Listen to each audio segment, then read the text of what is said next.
Hello guys, and welcome back to Joe's Ventures. And yes, it's another month, so we've got another dev diary for, not Jurassic World, no, this is the opposite Jurassic World, Prehistoric Kingdom. So this dev diary covers June, and it has a bit of a surprise, as you can kind of see on the tin. You can see that picture there. They're talking about a new feature that was supposed to be a little while away, but they decided to bring it forward for a few reasons, but we'll get into that. But yeah, this is for June 2025, so this is Dev Diary for June 2025. So let's have a little looky-loo at this. So, purchase. So, welcome to June Development Diary. Surprise! This month has a very special blog post with information of a highly awaited feature, ding breeding. So, you'll be able to make lots of little baby dinosaurs now, since we've got the ontogeny sorted. You know, naturally breeding comes after that, so we can naturally propagate our dinosaurs. And that's right. Animals will finally be able to create their next generation come update 15. So this is what's coming up update 15. So you'll have all these eggs and all the little babies, which are very, very cute. So before we go into how it works, right now, if you're watching this video, you know, within it time it comes out, it's currently Prehistoric Kingdom is currently about 30% off on Steam until July 11th. So it's been a very excited year and a very great time to jump in and prepare for update 15. So, yeah, if you haven't got the game yet, which I'm kind of surprised if you haven't, get it anyway. It's definitely worth its weight its gold, and it's only going to improve. So, yeah, really excited about that. So let's talk about how breeding will work. So, stated development. So this was originally slated for the end of early access, so this is going to be one of those big late features. The team has secretly been working on breeding since update 14 that launched back in April. They've been working on it for a hot minute. Thanks to its very warm reception, we re-evaluated our plans and came to a few conclusions. Players loved baby dinosaurs, and it's like, how can you not? They're baby dinosaurs. So definitely something that's a big seller. They also really wanted to work on breeding. You know, you personally, if you really want to work on something, it's fun. You know, may as well get it done. You know, and breeding would add even more gameplay to the vets and diseases coming in update 16. So it adds a little bit extra gameplay as well for vets and things. So it makes the game, you know, got a little bit more under the hood. So it's definitely a few really good reasons to make the game, you know, to make this update earlier. But also, I think Jurassic World Evolution 3, if obviously it was only announced in June, but yeah, it was something pretty cool coincide with that and, you know, come off the buzz of, you know, we're getting baby dinosaurs. It's great that it worked out that way. It probably didn't work out that way, to be honest, because it was only announced in June and they've been working on it since April. So well, it's I highly doubt it had anything to do with it, but you know, it's funny how things work out like that sometimes. But yes, as you might imagine, it was a pretty quick decision for us. It also made a lot of sense since our initial vision for update 15 was an animal behavioral update, so works out pretty well. So as you might imagine that, with breeding on top, this is the first time that the animals will are actually trying to accomplish a long-term goal. They've only had to either solve immediate needs like hunger and thirst, but now they have an impulse to mate, look for a mate, successfully court each other, find a nest, build it, and there's a lot going on in their artificial little brains there, and it's the true evolution of the partner state and family dynamics we'll first introduce in update 14. So the family dynamics, that's quite cool. With that all said, we do need another month on this thing. This means we're aiming to get a public testing branch out in late July to test various features, with the full update 15 coming in late August. And it is a really big update with lots of moving parts, so we can only ask for your patience, you know? Good things take time, and we'll definitely be waiting.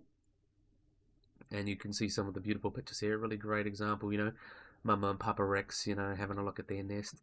And a little thing, the following discussion has been written for the perspective challenge mode, with some details and imagery may be altered by the time update 15 releases. So there'll be some things changed as well. So this is obviously work in progress, but this is pretty much a general overview of how it's going to work. So update 15, breeding. So in Prehistoric Kingdom, breeding becomes viable once the player has unlocked male animals through research. So I guess initially you'll be making females, and then you'll unlock males. In order to have your animal successfully breed, there are a number of factors that must be considered. So one is fertility. So fertility is now a new value that determines the maximum amount of offspring an animal can have. This means an animal with high fertility has the potential to yield many babies, while low fertility can only produce few or more. So yeah, we'll get into a little bit of the weeds later, but how it kind of works, we'll talk about that. So you can see that's fertility, so about 38% fertility, so it could have a few babies. So that's the kind of concept art for the UI to see how it looks. UI concept art there. So in order to get animals with high fertility, players will need to adjust their growth speed and maturity for their creatures in the animal nursery.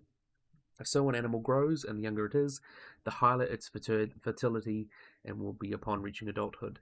That means players who take the time to raise their animals from baby to adult will be properly rewarded when it's time to breed them. This is especially important as any offspring will inherit the fertility of their parents, averaging the two together. So basically, it's incentivizing you to get baby dinosaurs and grow them up rather than just getting 100% in the lab. Kind of in the animal lab and animal nursery. So it's a good way, I think, to incentivize players to get baby dinosaurs, and it's cheap. Obviously, it's cheaper as well, but you spend that money growing them up and rearing them up, and you get rewarded for doing that with high fertility. So I think that's a good way to reward that system. Really cool thing as well. So it incentivizes you to have younger ones and raise them up and then breed them. So I think that's quite cool. Also, breeding season and courtships. This is really cool as well. Throughout the year, each species has their own breeding season. This can be seen through the Paleopedia or by looking at the animal's biology panel. An indicator displays how long the season lasts and when you currently are in the year. So you can kind of see it here.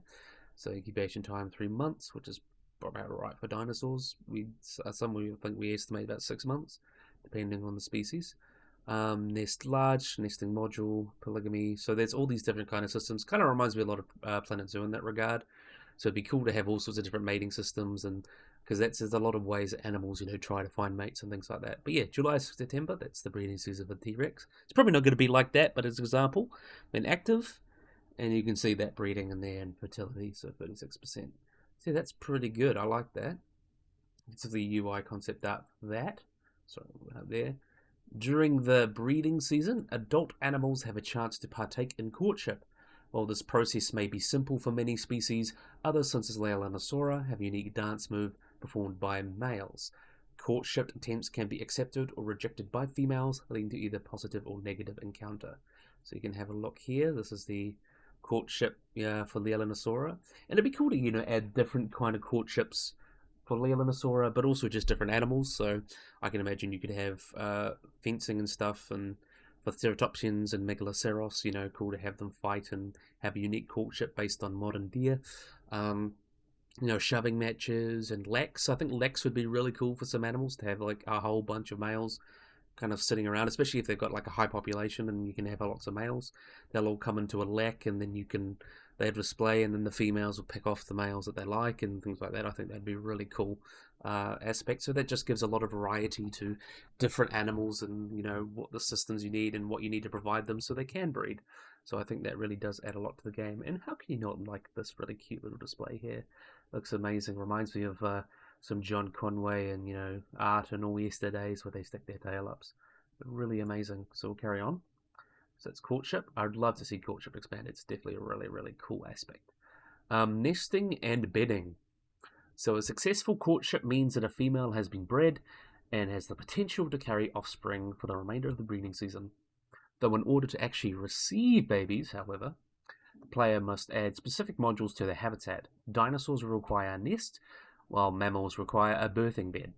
And if the player does not include these modules in the habitat, animals will never carry offspring, allowing players to strictly choose when or they want naturally born babies. So that's basically their way. Instead of using in Planet Zoo, they kind of just say contraceptives on off, kind of a tick thing. It's a little bit more of a managerial way to add these things. And as you can see, there are different sizes, so different species will require different sizes. So this big one would be perfect for an Argentinosaurus or a T-Rex or something big. This little one would be probably perfect for a Psittacosaurus or Protoceratops or Velociraptor, something little. So there's different sizes, different types that are really awesome, that are all based on the fossil record. So we'll go more into these different nests and what they look like, but a lot of them are based on real fossil nests and what we know of dinosaur eggs and nests. So it's really cool. And then the mammals, obviously birthing bed, because they give birth to live young. We'll carry on. So after a successful courtship, the female will seek out a nesting module and claim it as her own. Once claimed, she will physically dig up the nest or birthing bag, changing its features in real time. Nests in particular can be built into craters or mounds, while birthing beds have dried grass or leaf litter. So you can see that here. There's a crater, a mound version for these triceratops hanging around. And then you can see this velociraptor making a crater one as well. And you can see the T-Rex is doing it as well. Note that the T-Rex will build a mound system in the final update. So this is kind of more just to show off how to look. So you can see Mama Rex, I don't know if there's any sound, it doesn't look like it. But you see Mama Rex is scraping the ground, making the module. So you can see scrape, and then you can see in real time the crater is making, it'll be a mound in the game, but you can see it's growing and becoming bigger and, you know, actually building the nest. So I think that's bloody amazing. Looks really, really awesome. So players can also select what species are allowed to use a nest or birthing bed before they're claimed. This makes it easier to have separate nesting areas for animals that share the same habitat, for example, the Coelodonta and Elasmotherium. So you can claim what species you want. So, you know, there's one that's pregnant, that's the one you're kind of sorting out. So cancel incubation, mother, father, birthing bed can be used by. So the Elasmotherium can't use it, only the Coelodonta can. So that's a good example of how that'll work, and allows you some, you know, some more control over your breeding as well. So instead of using contraceptives, you kind of have a way to breed, or using modules and things like that. So carrying on, the next generation. So once a nest has been fully built up, eggs will appear. Each egg will now have a health bar and must be tended to by the parents, or in the future, vets. If the parents spend too much time away finding water and food, the egg's health will drop, gradually killing the eggs once at a time. And after the incubation period has ended, baby dinosaurs will finally hatch at the nesting site. So you can see, yeah, so the parents will kind of hang around, and vets will also tend to them. I quite like the vets one. So vets can tend to the eggs, you know, go in and check on them. Often in real life zoos, I guess a lot of them would be taken out of the enclosure and then incubated. Well, not all the time, but sometimes they'll leave nests in their enclosure, but oftentimes they will take them out and incubate them themselves. Just depends on the individual zoo's kind of policy and what they kind of want. The zoo I work at, we tend to be pretty good with, you know, leaving eggs to their parents, because, you know, parents do a good job, especially with birds. But, you know, other zoos might want to take them out and incubate them themselves. It's just one of them things.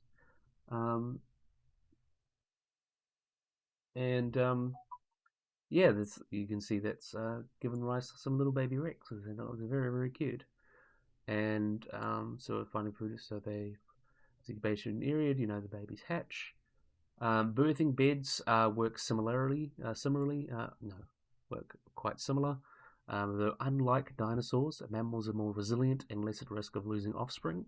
So I guess they typically will only have, you know, a few babies compared to dinosaurs. And because, you know, they're pregnant and they carry them around in their bodies, it's a little bit fine. They're a little bit more resilient. At the end of the incubation period, the mother will rest and deliver her babies on the birthing bed. So, and once that's done, nesting and birthing beds will return to their original dirt-like state a short time after all the babies have been born, and then new mothers can claim the module. So it kind of helps you there, and you can see there's a mama cave bear sitting on her birthing bed, and you can see the little babies coming out, looking very, very cute, if I do say so myself.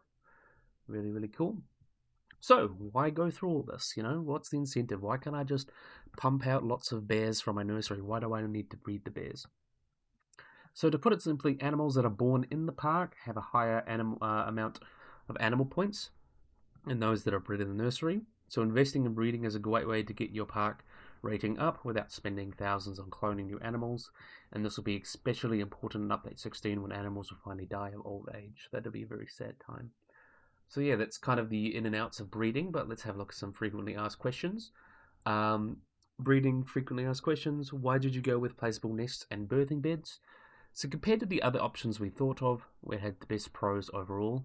Not only do they act as birth control, but they allow players to design realistic nesting sites or den areas how they want. So I think that's a really cool one as well. You could create something like Egg Mountain, where there's a whole bunch of hadrosaur eggs and nests around the place. You could create something like that for your herd of hadrosaurs.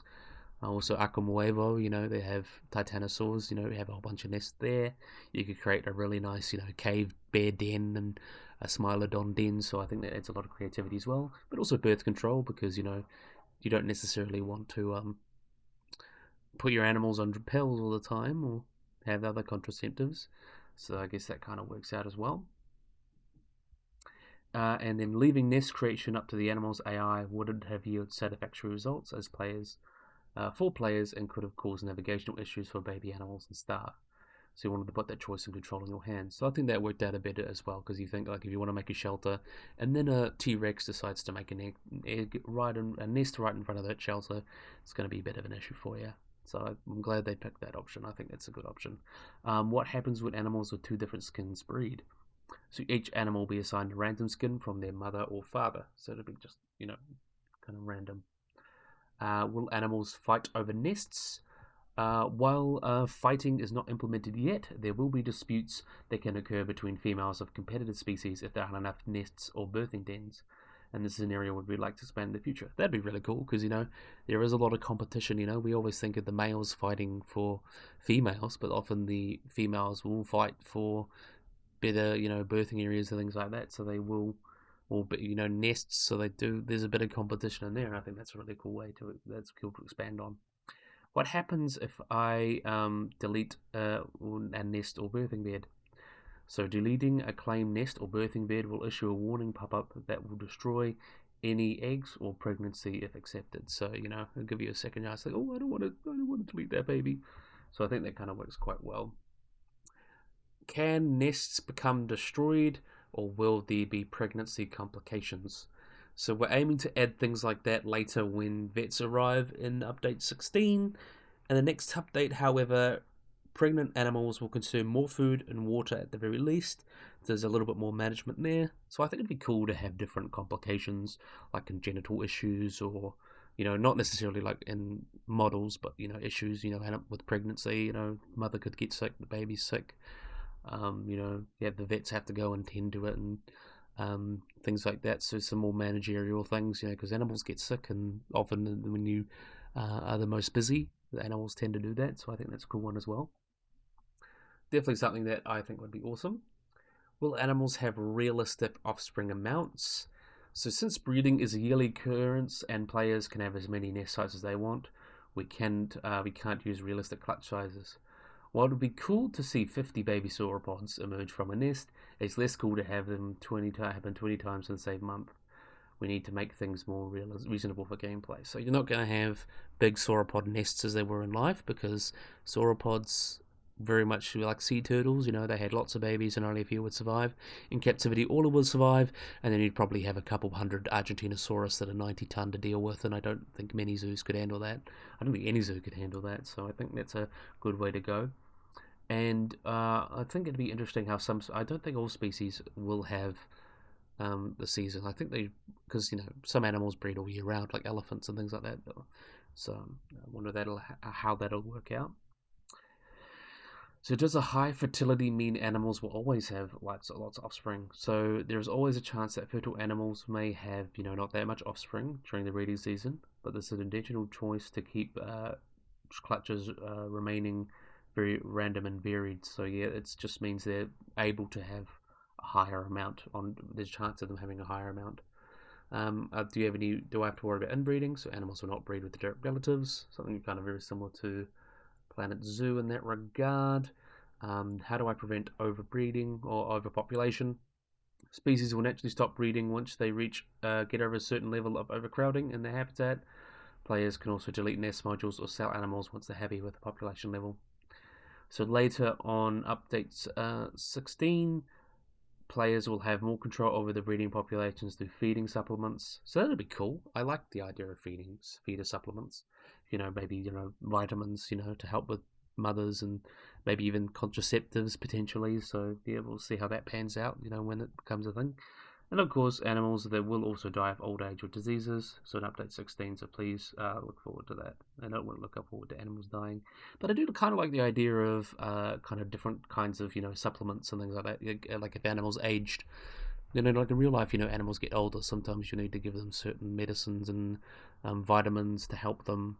Like I can't think of any examples top of my head, but some animals, they do need a little bit extra vitamins and pills and medicines to help them when they're a bit older.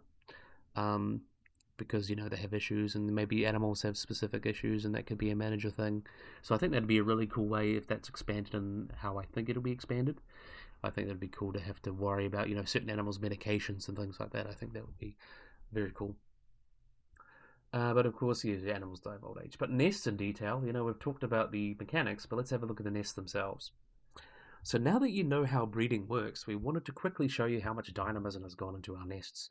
As mentioned above, both nests and birthing beds start as dirt mounds. It's only once they've been claimed that animals will build the module to their desired settings. Thanks to their granular nature, sorry about that, we can do a decent job at replicating nests seen in the fossil record. So example, nests can either be craters, mounds, or anything in between depending on the species. There's also a variety of substrates for both them and birthing beds. So let's see how the developer fiddles with what back-end controls. Let's see, you can have there. Birthing bed, comes into a crater, and then it goes into flat again. This is a mound. You can see that there. Different kind of, crater, mound, and that allows, you can see different textures. So these would be for different kind of substrates and things, because I imagine, if you place them on different substrates and things, you give different colors as well. And then you can see the eggs there, so lots of little eggs. And then you can see that's covered as well, up and down. And then it's all cracked because they've all hatched. So that's kind of a good example of that. So it's all very modular. Really, really cool. We also have 4 different egg types, including ovoid, round, soft, and long eggs that actually sit on the outside of nests, just like you'd see from dinosaurs like Oviraptor in real life. Each species also has its own egg colors, that makes them more distinct. So ovoid, more typical dinosaur egg, those round eggs would likely be for sauropods. We do think that from eggs we have things like Protoceratops, they would have had soft eggs, so potentially ankylosaurs and stegosaurs and Ceratopsians and Pachycephalosaurs and all them may have had soft eggs, and these long eggs are very similar, things such as Bioshalong and Oviraptorids and some large theropods, things like that. So there's a variety there. As we also see all sorts of different colours, there was likely, we do have some evidence of blue-coloured Deinonychus eggs. So it's likely dinosaurs had just as very much varied colours and things as much as modern birds today. So that's quite cool. And you can see the different kind of eggs there. So you can see those basic eggs and then some big ones with some splotches, some big nice blue ones and things like that. So that's really awesome. I'm really excited to see how this will expand and work. So what's cool about the amount of eggs roughly depends on how many babies are actually incubating. So it's not an exact 1-to-1 for technical reasons, but if your dinosaur has a small clutch, it'll be represented in the nest. So if you're not going to have all these eggs and then just have 2 or 3 babies. So I think that's a cool way to do it. And yes, once the babies hatch, the cracked eggshells are also left behind, as we kind of see before. So I think that's a really cool little thing as well. And on babies, you can see we've got the baby Gallimimus. So in case you've missed it, we've recently showed off some baby Gallimimus on our socials. These adorable chicks frequently run around chirping and clucking away. So on the topic of babies, there's a baby Gallimimus. It looks so goofy, and I am in love with these guys. So you can see them running after mum and dad, really, really cute. Really, really awesome. So like other species in Prehistoric Kingdom, Gallimimus grows up seamlessly from baby to adult. Even though we made the system, it always blows us away seeing its action. Keep in mind the popping seen below, there's no actual visual in game at regular growth speed, so that's kind of just how much they this is more about just showing off quickly how fast then they can grow. So you can see that's morphing into adults. It's really awesome how the seamless ontogeny works, and you can see there's pin feathers going on, so it's starting to grow. Getting those adult feathers, going through its fledging stage, and you can see it's got adult feathers now. It's growing up, growing up, growing up. Amazing animation as well. You can see those feathers coming up. Amazing. Really, really awesome. Definitely a big fan. So I'm going to keep on keeping on. Look at the difference. For fans who played the original Steam demo, I remember that one. I remember the OG demo when it was just one Gallimimus worked. The colour scheme of our baby Gallimimus might seem familiar. Despite this, our dino artist Cindy swears it wasn't on purpose, just a happy little accident. So I think it's kind of awesome how, got them to look about the same, kind of a nostalgia, and looks really, really cute. And you can see the glow up. Look how amazing they look compared to each other. Really, really shows how much PK has come. But yeah, that's enough of breeding and stuff like that. We're changing a few things here. So ground texture updates. So last update, we changed the wetland grass in response to community feedback requesting more grass texture diversity. So for update 15, we're happy to say that the grasses for desert, grassland, scrubland, temperate and tropical have all been updated, with the original green and dry grasses now being moved to coastal and boreal forests respectively. So you can see a little changes there, but please note that these changes will impact existing saves, so they may need to repaint on which grass, depending on which grasses you've used. Although this may be frustrating, we'd rather get out of the way now while we're still in access. Thank you for understanding. So you can see some of the colours there, and different textures. You can see scrubland and temperate, coastal and boreal, and all these different types of grass. So that looks really, really nice, and nice to see some different variation there. We always do love that. And we got Mesozoic environments. So now we're back onto Paleobotany. So for this section, we'd like to highlight our environmental artist Nathan, who has spent the last 6 months pretty much exclusively working on plants. Finally, 32 species and over 200 variants later, the monumental task is finished. Nathan can rest now. He can't. Sorry, Nathan. So yeah, good job, Nathan, with all these lovely plants. Thanks to these additions, 22 new Paleobotany formations will be added in Update 15, greatly expanding the world map in the excavations menu. To help keep things readable, dig sites are now use unique icons depending if they are Mesozoic, Cenozoic, or Paleoflora related. So you can see there. I guess that's Cenozoic, so mammals. That one is dinosaur footprints, so probably Mesozoic, and then you can see the plant. That would be a Paleobotany one, and I guess they're going to have something else, probably a trilobite for Paleozoic. I think that would probably be the best way to go when they do it. That'll be awesome. Alright, so that's kind of what you kind of see in the UI there. So that's when we get an update 15, and some of the more finer cases of the environment. So you've got Mesozoic boreal.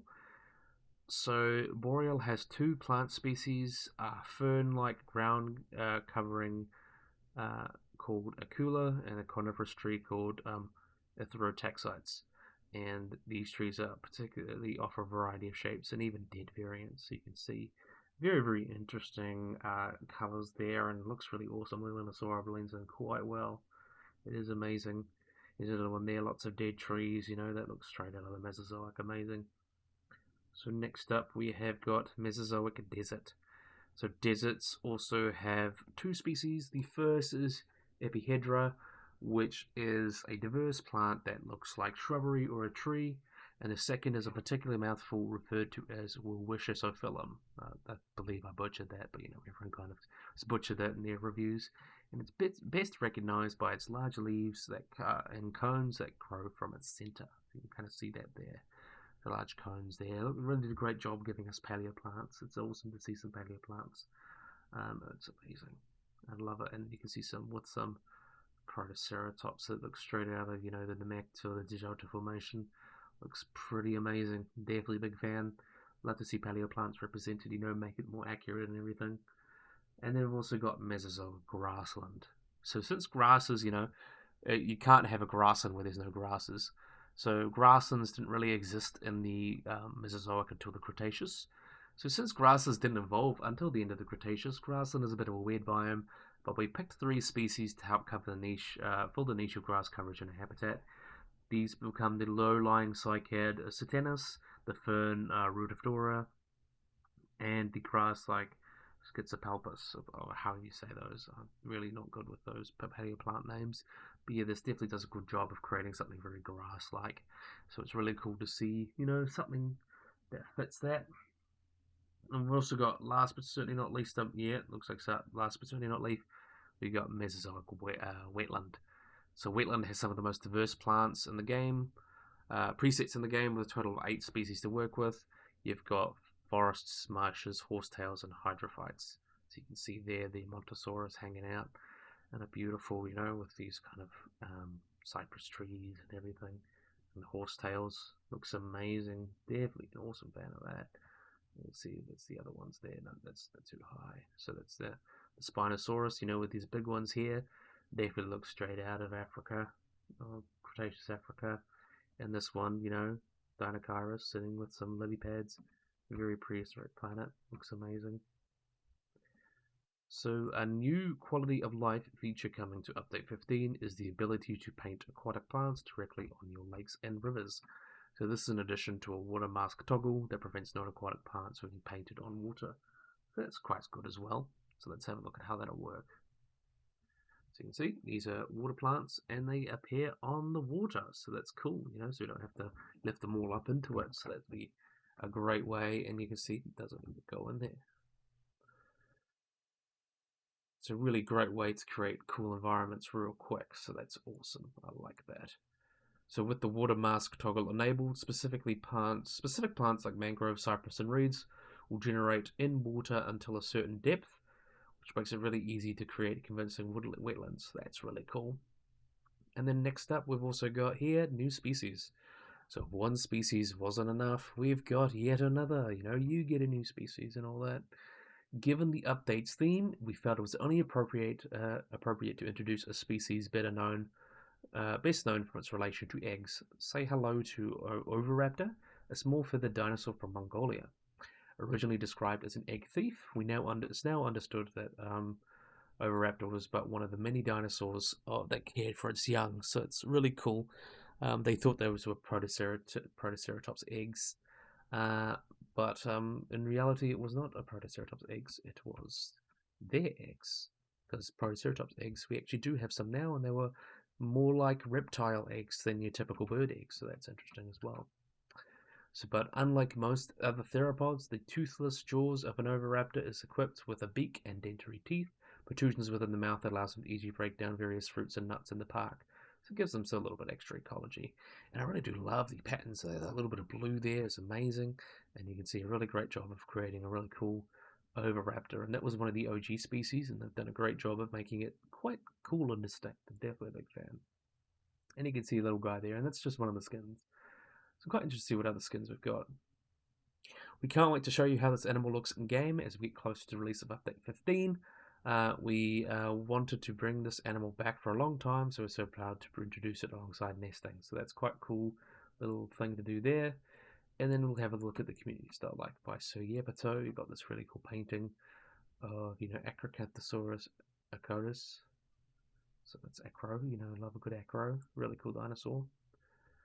We've got by Brostiggy, really poor mama Coelodonta, you know, had a run in probably with some Neanderthals or some early humans, Homo sapiens. Really sucks for her, but she seems like she came out unscathed. Well, she didn't come out unscathed, but she came out alright. Hopefully someone can take them out of her side.